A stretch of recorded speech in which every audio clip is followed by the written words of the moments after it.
Hey folks, Gway. So just leaving the hotel today, and heading home. But I wanted to do a quick video before I get my day fully started here.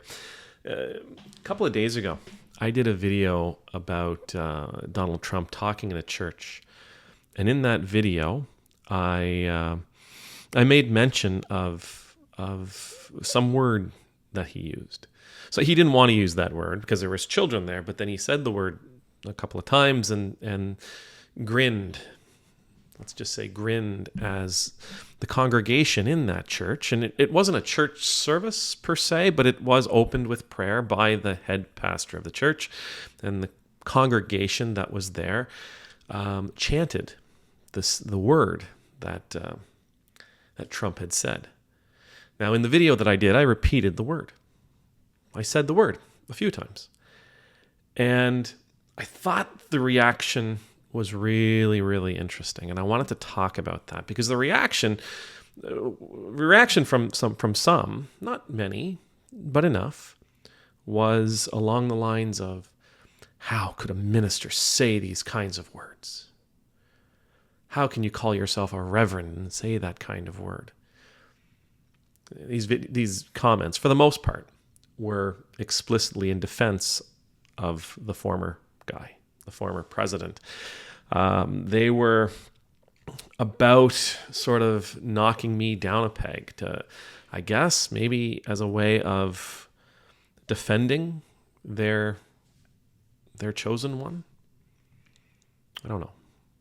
But I thought it was really interesting that me, as a person who's been ordained as a priest, that I'm supposed to be above using those kinds of words. Now, if you knew me in real life, be around me, you'd hear me say words like that. It happens. It's not something that I endeavor, like, okay, today I'm going to say this word 19 times and that word 5 times, but it does happen. I live in a corner of the world where that kind of language, and much worse, is very normal in society. And make sure, anyway, we won't get into all that of where I come from and why I speak that way. The bottom line is, it was the standard that was applied to me. Now, I'm okay with that standard. I'm okay that if you think a priest shouldn't speak like that, I'm fine with that, honestly. But I'm curious why it's wrong for me to use that word as I basically quoted from a presidential candidate. Why it's wrong for me to have repeated his words, but it's not wrong for him to have said them in the first place. This, again, presumed presidential nominee, this person that one party has chosen to represent them in the presidential election. Why it's okay for him to say it in a church, in front of children, and grin when the congregation erupts in chanting this word. Why is that okay? Why is it okay that this person, who in some religious circles is called the chosen one, is called America's Messiah, is called God's anointed and appointed, why is it okay that he says these words? Now, the answer to that, oddly enough, comes back again to a standard. To a way of seeing him. And that standard is pretty much boils down to this from those Christians who are supporting him so vehemently. For those Christian leaders especially who are running his PR campaign in their churches, on their sites, in their podcasts and broadcasts. That reason is that, well, he's not perfect, but God uses imperfect people. Okay.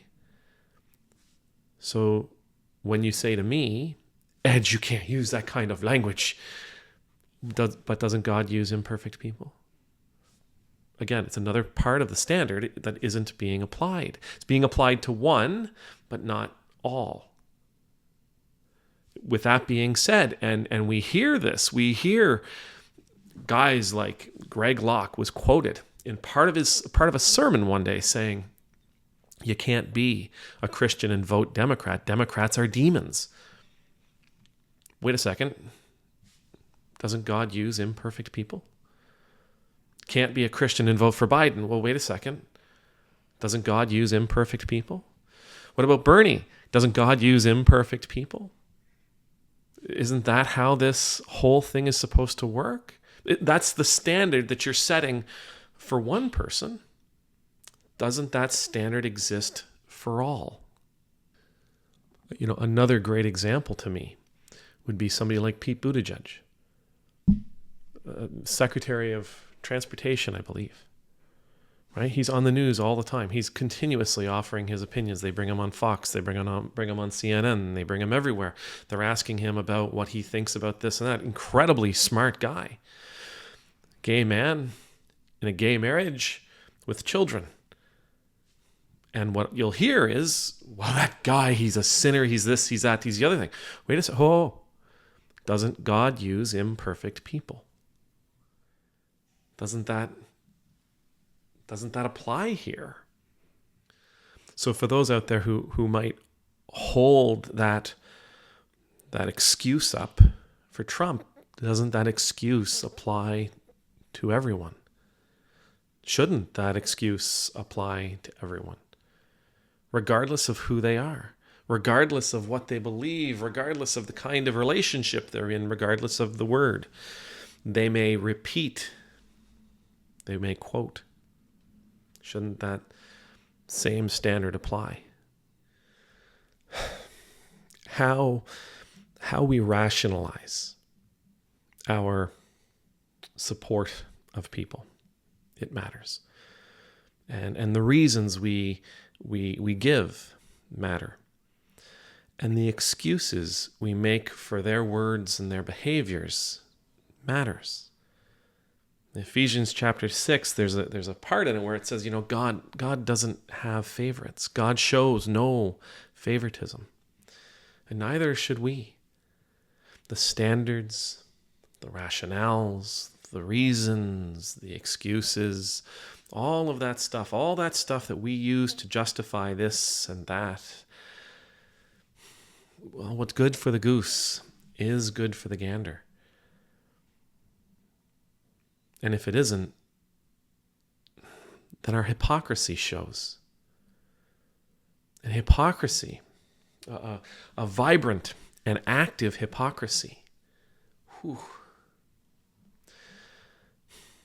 that'll destroy your integrity in the world. Well, as fast as just about anything. May the Lord bless you. May the Lord keep you. May the Lord's face be made to shine upon you and be gracious to you. May the Lord's countenance be lifted up to you. May you always know the peace of being in the Lord's presence. And I pray